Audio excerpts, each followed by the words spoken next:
ചരിത്രത്തിലാദ്യമായി കേരളത്തിൽ 14 ജില്ലകളിലും 14 ബ്രാഞ്ചുകളും സർവീസ് സെന്ററുകളും പ്രവർത്തിക്കുന്ന ഒരേ ഒരു solar company most vision tag India private limited. 1.5 വർഷം മുമ്പാണ് മരാമത്ത് വിഭാഗം പുല്ലാഞ്ഞിയോട് അങ്കണവാടി പ്രവർത്തന യോഗ്യമല്ലെന്ന് കണ്ടെത്തുകയും ഫിറ്റ്നസ് സർട്ടിഫിക്കറ്റ് നിഷേധിക്കുകയും ചെയ്തത്. ഇതോടെ ഗ്രാമപഞ്ചായത്ത് പ്രസിഡന്റ് കൂടിയായ വാർഡംഗം എം ജയശ്രീ മന്ത്രി ജെ ചിഞ്ചുറാണിയെ കണ്ട് പുതിയ അങ്കണവാടി നിർമ്മിക്കാൻ തുക ആവശ്യപ്പെടുകയായിരുന്നു. MLAയുടെ ആസ്തി വികസന ഫണ്ടിൽ നിന്നും അനുവദിച്ച 15 ലക്ഷം രൂപ ഉപയോഗിച്ചുകൊണ്ടാണ് ആധുനിക സൗകര്യങ്ങളോട് കൂടിയ കെട്ടിടം നിർമ്മിച്ചത്. ഗ്രാമപഞ്ചായത്ത് പ്രസിഡന്റ് എം ജയശ്രീയുടെ അധ്യക്ഷതയിൽ മന്ത്രി ജെ ചിഞ്ചുറാണി അങ്കണവാടി നാടിന് സമർപ്പിച്ചു.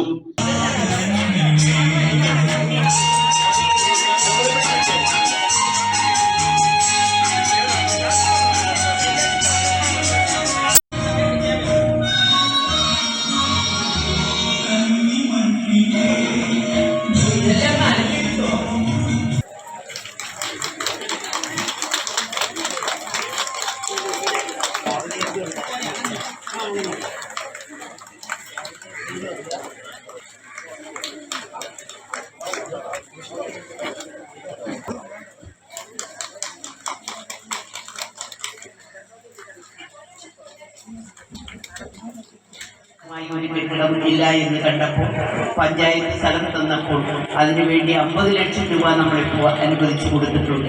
നമ്മുടെ അംഗൻവാടി അവർക്ക് വേണമെന്ന് ആവശ്യപ്പെട്ടപ്പോൾ അംഗൻവാടിക്കും ആവശ്യമുള്ള കെട്ടിടം ചെയ്യുവാനുള്ള നമ്മുടെ തുകയും നമുക്ക് കൊടുക്കുവാൻ അവർക്ക് സാധിച്ചിട്ടുണ്ട്. അതോടൊപ്പം തന്നെ ഇന്ന് നമ്മുടെ കേരളത്തിലെ ഗവൺമെന്റ്, പ്രത്യേകിച്ച് മുഖ്യമന്ത്രിയുടെ ഫണ്ട് 1000 കോടി രൂപ കേരളത്തിന്റെ എല്ലാ നിയോജക മണ്ഡലത്തിലും വിനിയോഗിക്കുവാൻ, ചെറിയ ഇട റോഡുകൾ ചെയ്യുവാൻ വേണ്ടി, പൊളിഞ്ഞു കിടക്കുന്ന അത്തരത്തിലുള്ള റോഡുകൾ ചെയ്യുവാൻ വേണ്ടി നമുക്കും 10 കോടി രൂപ ഈ മണ്ഡലത്തിന്റെ എല്ലാ പഞ്ചായത്തിൽ നിന്നും കൊടുക്കുവാൻ വേണ്ടി ഞങ്ങളിപ്പോൾ കൊടുത്തിട്ടുണ്ട്. അതിൻ്റെയും വർക്കുകൾ പലയിടവും തുടങ്ങിക്കഴിഞ്ഞു. ചില വർക്കുകൾ അതിൻ്റെ ഇപ്പോൾ ഉദ്ഘാടനം ഉൾപ്പെടെ നടക്കുകയാണ്. നമ്മുടെ ഫ്ലഡിൽ ഉൾപ്പെടുത്തിക്കൊണ്ട് നമുക്കിപ്പോൾ 10 ലക്ഷത്തിന്റെ വീതം ചെറിയ റോഡുകൾ നമുക്കിപ്പോൾ കിട്ടിയിട്ടുണ്ട്.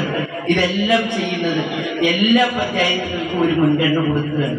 നമ്മൾ ഏതെങ്കിലും ഒരു പഞ്ചായത്ത് അത് കോൺഗ്രസ് ആണ്, CPM ആണ് എന്ന് മാറ്റിയിടാതെ എല്ലാവരെയും ഒരുപോലെ കണ്ട് എല്ലാവർക്കും ഒരുപോലെ വികസനം നടപ്പിലാക്കിക്കൊണ്ടാണ് നമ്മുടെ ഈ ഗവൺമെന്റ്, പ്രത്യേകിച്ച് MLA എന്ന നിലയ്ക്ക് ചടയമംഗലം നിയോജക മണ്ഡലത്തിലും അത്തരത്തിലുള്ള പ്രവർത്തനമാണ് ഇന്ന് നടപ്പിലാക്കുന്നത്. വൈസ് പ്രസിഡന്റ് ജി പ്രമോദ, സ്ഥിരസമിതി അധ്യക്ഷന്മാരായ ഗീതാകുമാരി, M മുരളി, ഗ്രാമപഞ്ചായത്ത് അംഗങ്ങളായ അസീന മനാഫ്, അമ്പിളി, ICDS സൂപ്പർവൈസർ സൗമ്യ റാണി, പൊതുപ്രവർത്തകരായ AR Aseem, P Dileep, MA Nishada, Shamnad, വാർഡിലെ ADS CDS അംഗങ്ങൾ ഉൾപ്പെടെയുള്ളവർ ചടങ്ങിൽ പങ്കെടുത്തു. നാട്ടുവാർത്ത, അഞ്ചൽ.